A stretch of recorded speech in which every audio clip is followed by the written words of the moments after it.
Tenemos el gusto que hoy, como siempre, tenga la gentileza de atendernos. ¿Cómo le va? Buen día, Víctor Tonelli. Buen día, Karina, ¿cómo está? Pero muy bien. Apelo a usted, que en literatura se llama apelación a la autoridad esto, ¿no? Que es una figura reconocida de ascendencia Eso sobre es quienes están, mucho.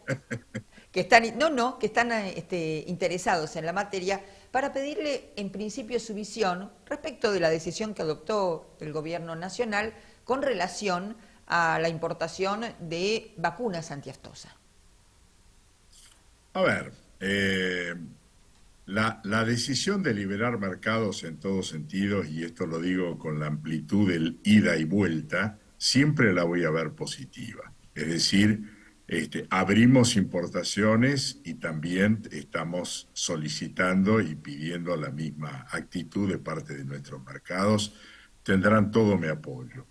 En este caso en particular, me parece que el tema es bastante más amplio que la apertura o la baja eventual de precios de la vacuna y tiene una connotación que amerita un análisis bastante más amplio, Karina.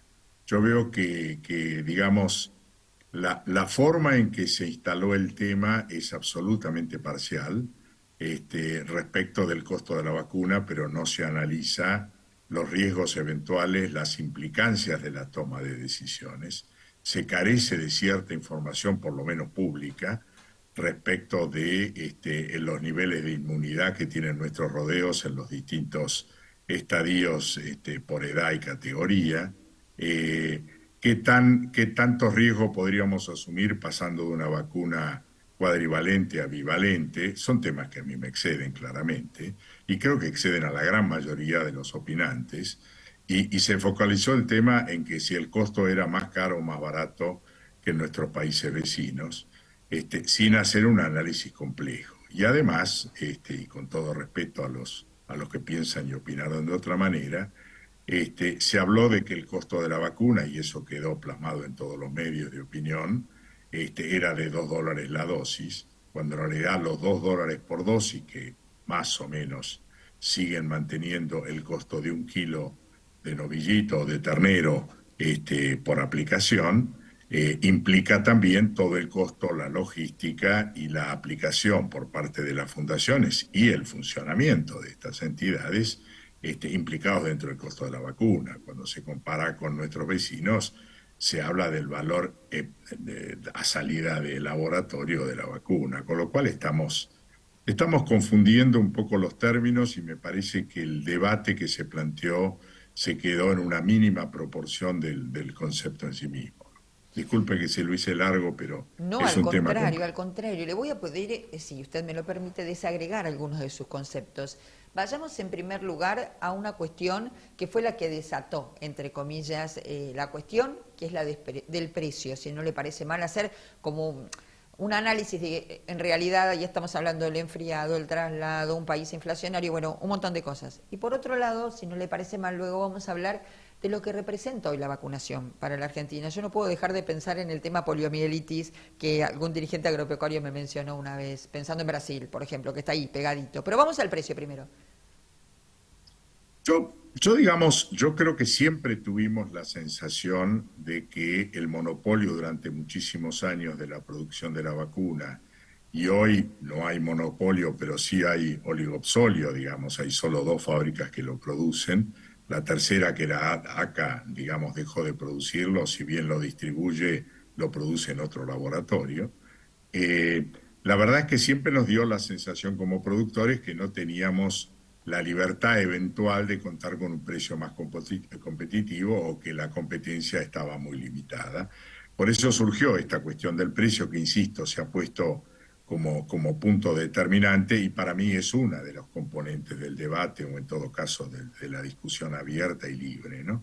Y efectivamente había diferencias y hay diferencias importantes al punto tal que el laboratorio de biogénesis Vago anunció en estos días y como consecuencia de este debate público y de la decisión del gobierno de abrir las importaciones, de bajar un 23%. Cuando uno habla con personas referentes del laboratorio y dicen, bueno, nosotros estábamos, obviamente, cuando pusimos el precio, que lo ponemos cada 6 meses y vamos ajustando, tomamos en consideración un escenario financiero de tipo de cambio, etcétera, etcétera, que claramente y a partir de la asunción de este gobierno cambió y por eso efectivamente estábamos excedidos en el valor y reconsideramos el número. Bueno, cosas que digamos, no vale la pena debatir demasiado, pero que efectivamente al final se logró el objetivo de bajar el precio, lo cual está fantástico y enhorabuena para todos los que somos productores y para el conjunto en total, ¿no?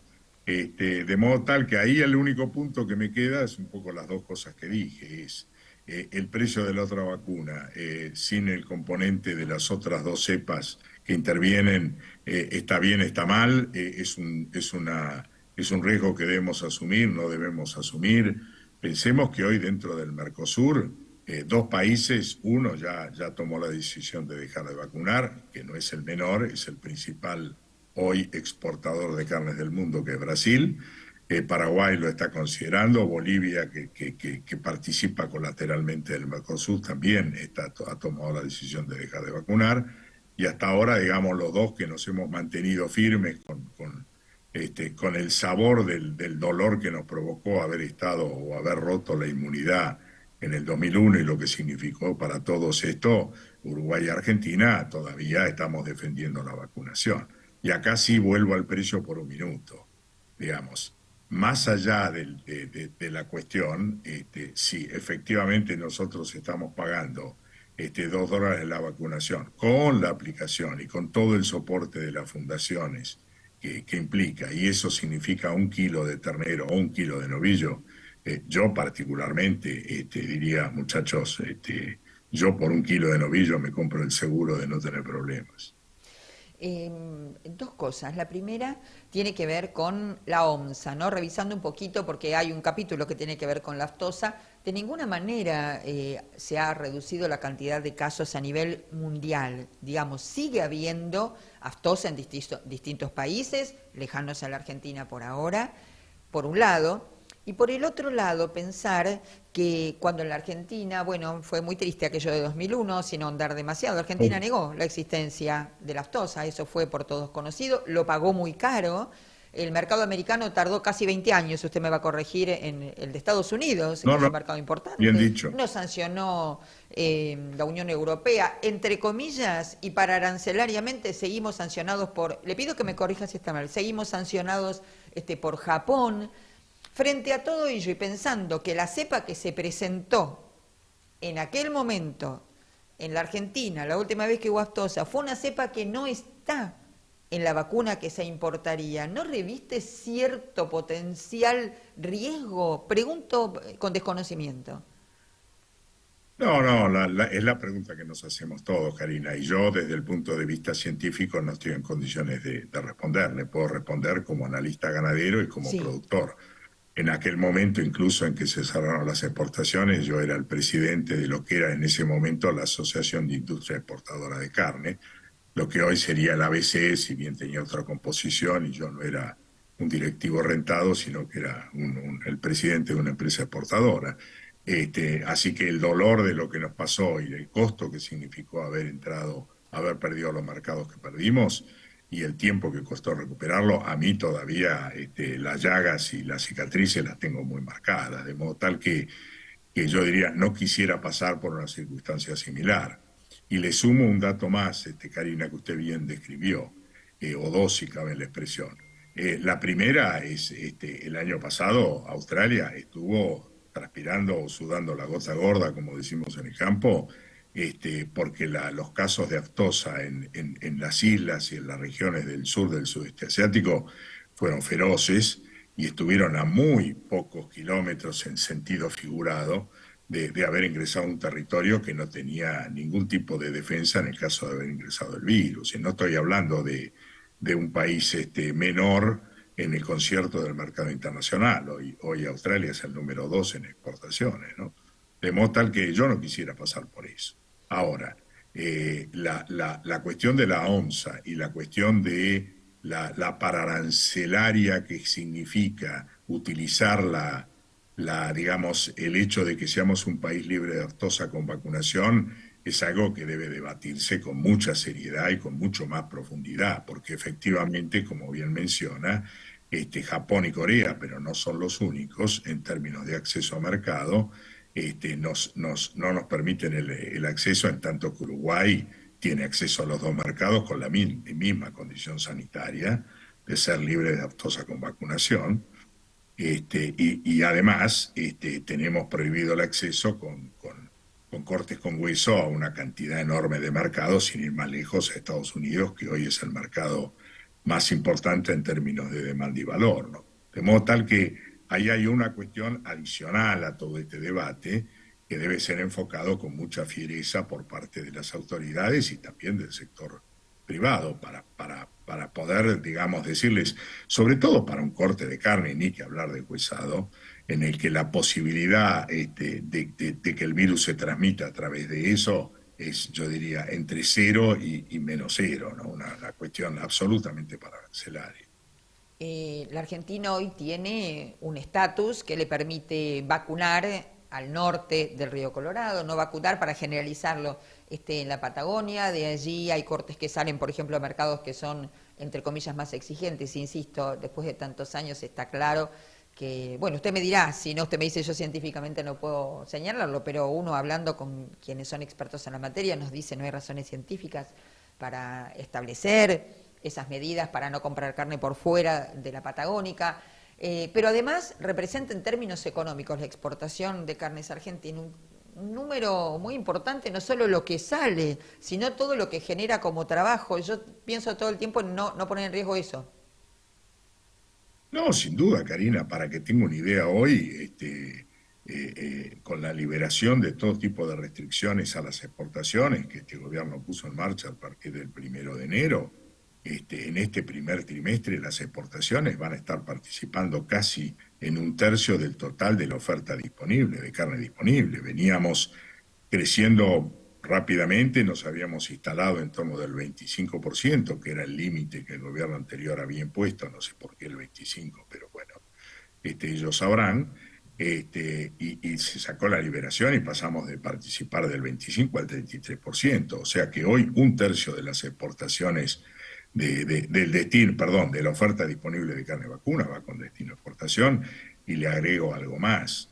La Argentina, para consumir 50 kilos, por poner un número, de carne vacuna por habitante y por año, necesita 2.400.000 toneladas, y el año pasado produjo 3.300.000. Y si nos ponemos las pilas y hacemos las cosas bien, podemos ir a 4 millones o 4,5 millones de oferta de carne. Por lo tanto, pensar que las exportaciones son un tema menor y que no admite o no merece la preocupación y el sostén de toda la cadena es una ridiculez. Sin exportaciones no tenemos futuro. Así que todo lo que esté, digamos, vinculado a asegurar las exportaciones, seguir creciendo, abrir mercados y mejorar el valor agregado y el precio obtenido, merece el esfuerzo de todos. Por eso, a veces a mí particularmente me pone de mal humor, y reconozco que de viejo me pongo de peor humor cuando observo que las discusiones son muy mediocres, si cabe la expresión, muy pequeñas, y voy a pagar 25 centavos de dólar, más o menos, frente a un riesgo enorme de lo que significa el futuro de mi sector y de mi actividad, ¿no? Dos consideraciones, agradeciéndole como siempre que nos haya brindado este tiempo para conversar. Cuando el vocero presidencial hace anuncio de la medida, como usted bien dice, de apertura de mercados, libre competencia, por error, a alguien le pasa mal los datos, claramente, porque habla de un rodeo nacional al que hay que vacunar 2 veces y en función de eso saca el número, por decir que los productores estaban invirtiendo en la vacunación sabiendo, digo, me llamó la atención sabiendo que las 2 veces no se rodea, perdón, no se vacuna a todo el rodeo, digamos, en una primera, corríjame si no es así, a todo el rodeo, y en otro hay categorías que no. Me pareció que ya a A ver, partir, el rodeo se vacuna de la siguiente manera, salvo en la Patagonia, que no se claro, vacuna. En todo el resto del país, que representa el 97% del stock ganadero, se vacunan las categorías menores, le hace ternero, novillito y vaquillona 2 veces por año, y la categoría mayor, le hace vaca y toros, una vez por año. Claro. Por lo tanto, en promedio, podríamos decir que se vacuna una vez y medio al rodeo, no nos estaríamos alejando mucho de la realidad. Los dos es una exageración. Me pareció como que para tomar la decisión quizás no tenían toda la información necesaria, pero independientemente, o certera, pero independientemente de ello, la decisión está adoptada. Finalmente, agradeciéndole de verdad mucho que haya conversado con nosotros. Me salgo por un minuto del tema y le digo, ¿cómo ve de acá a fin de año la situación ganadera de la Argentina? A ver, la oferta va a caer un 10%. Ya en los primeros 3 meses lleva casi un 9%. Por lo tanto, yo creo que se va a profundizar un poquito la oferta por distintas razones, más largo de explicar, pero en definitiva vamos a tener 300.000 toneladas menos, que implican, para ponerlo en el contexto que sea más comprensible, llevado a consumo por habitante y por año argentino, alrededor de 8 kilos menos, debido a la liquidación que ya pasó en 2022-2023. Dicho esto, le diría, las condiciones favorables del clima, ahora ya en general, no digo en todo el país, siempre es una región afectada, las condiciones de oferta forrajera y los cambios de políticas públicas, liberando todo tipo de restricciones, nos permitieron a partir de diciembre pasar de lo que yo llamo el ciclo de liquidación a un ciclo de retención o recuperación de rodeos. Así que ahora sí, después de este marco, le digo, la ganadería tiene ahora nuevamente una potencialidad de volver a crecer y a ganar competitividad que no tuvo en los últimos 4 años precedentes, ¿no? De modo tal que la veo bien, la veo como todas las actividades en este momento de cambios profundos y de cierta incertidumbre, pero la veo muy bien de cara al futuro. Víctor, le agradezco un montón. Y le hago, usted mencionó cuando conversaba conmigo, bueno, en el precio de la vacuna, me decía, bueno, todo el proceso y mencionaba también a las fundaciones. Entiendo que han desarrollado un rol desde lo privado muy importante para los productores, pero también ha habido una suerte de decisión en muchas veces. Si yo soy productor, yo soy ganadero, y quería comprar la vacuna por mí misma, la verdad es que no podía. Seamos sinceros, no podía. Muy pocas fundaciones lo admitieron y esto lo puse en consideración en los grupos de afinidad. Me parece que de nuevo, y lo dije cuando nos arrancamos la charla, si vamos a la libertad, vamos a la libertad en todo. Entonces, la pregunta que nos debemos hacer es, ¿por qué no puedo yo comprar en las condiciones financieras que a mí mejor me caben al laboratorio o al distribuidor del laboratorio la vacuna de forma directa, dándosela después a la fundación para que me la aplique si eso fuera la decisión? Claro. Y me parece que ahí tenemos que ampliar la mirada. Y la segunda es, veamos si efectivamente las fundaciones están costeando en la medida adecuada lo que deben costear para el productor. Y no estoy diciendo que todas son malas o que todas son buenas, qué sé yo, porque la gente enseguida monta a caballo. Pero ya que vamos a revisar, revisemos todo. Es un lindo momento para ampliar la mirada y hacer un análisis más profundo.